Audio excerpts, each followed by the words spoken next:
আসসালামু আলাইকুম রহমতুল্লাহ।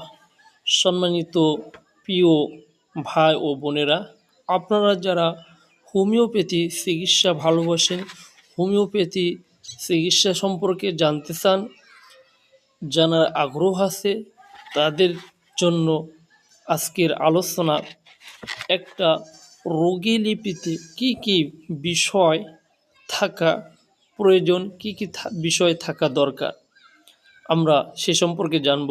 প্রথম, মানসিক লক্ষণ জানতে হবে, দৈহিক লক্ষণ, ধাতুগত লক্ষণ, সর্বদৈহিক লক্ষণ, ধাতু প্রকৃতি, হ্রাস বৃদ্ধি, উত্তেজক কারণ, পরিপোষক কারণ, সহচর অবস্থা, মায়াজম নির্ণয়, পীড়ার কারণ, পূর্বাপর লক্ষণ, গত জীবনের ইতিহাস, বংশগত ইতিহাস, ব্যক্তিগত জীবনযাপন প্রণালী, সামাজিক অবস্থান, পেশা, অর্থনৈতিক অবস্থান।